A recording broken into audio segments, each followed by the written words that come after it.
Finally আমিও চলে এসেছি তোমাদের সাথে আমার পুজোর কয়েকটা লুক শেয়ার করার জন্য। Hello everyone, welcome back to দীপ্তিস little corner of the internet. সকলকে শুভ বিজয়ের অনেক অনেক প্রীতি ও শুভেচ্ছা। আমাদের প্যান্ডেল হোপিং বা পুজো শুরু হয়েছিল বলতে পারো ওই সপ্তমী থেকে, যদিও বা অনেকেই মহালয়া থেকেই কিন্তু প্যান্ডেল হোপিং বা ঠাকুর দেখতে বেরিয়ে গিয়েছিল। এই ভিডিওটা যেটা দেখছো এটা ছিল পঞ্চমীর দিন, তখন আমরা বেরিয়েছিলাম শপিংয়ে। একদমই তাই, ঠিক শুনেছ, পঞ্চমীর দিন যেখানে সবাই ঠাকুর দেখতে ব্যস্ত ছিল সেখানে আমরা সেদিন ফ্যামিলির সবার শপিং করছিলাম।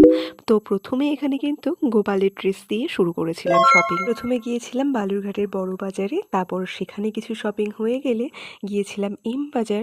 এম বাজার থেকেও কিছুটা শপিং করে চলে গিয়েছিলাম বিশালে একটু ঘুরতে। তারপর সেদিনকের মতো শপিং হয়ে গেলেও হয়নি, তারপর ষষ্ঠীতেও আবার শপিং চলেছিল।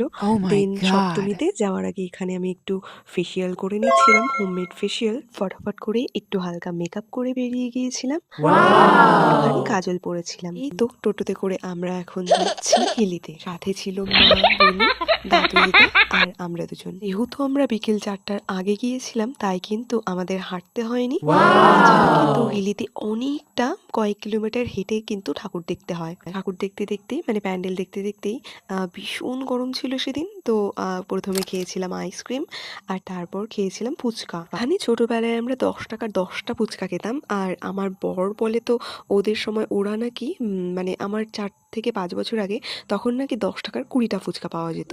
তো যাই হোক, এখানে কিন্তু 10 টাকার 4টে ফুচকা ছিল, যেখানে আমাদের বালুরঘাটে 10 টাকার 6টা ফুচকা এখনো দেওয়া হয়। যাই হোক, ফুচকাটা কিন্তু বেশ টেস্টি ছিল। তো তারপর ফুচকা খেয়ে হিলিতেই আর অন্যান্য ঠাকুর দেখে সন্ধে নাগাদ চলে এসেছিলাম বালুরঘাটে। আশীর্বাদের বিরিয়ানি নিয়ে চলে গিয়েছিলাম বাড়িতে, আর একটু মিষ্টি নিয়েছিলাম। পরের দিন ছিল অষ্টমী, আর অষ্টমীর জন্য সুন্দর করে রেডি হয়ে বেরিয়ে গিয়েছি আমাদের পাড়ার মণ্ডপে অঞ্জলি দেওয়ার জন্য।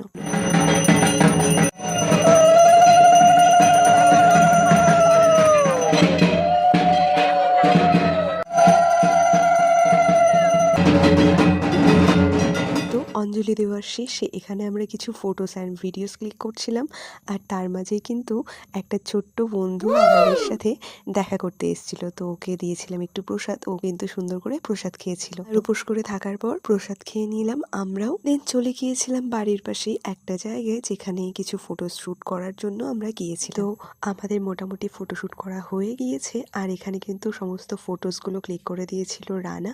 থ্যাংক ইউ, তোকে অনেক অনেক ধন্যবাদ। আর খুব সুন্দর কিন্তু ফটোসগুলো এসেছিলো। তারপর সন্ধে নাগাদ বেরিয়ে গিয়েছিলাম আমার শাশুড়ি মা, ননদ, তারপর হচ্ছে জামাই, সবার সাথে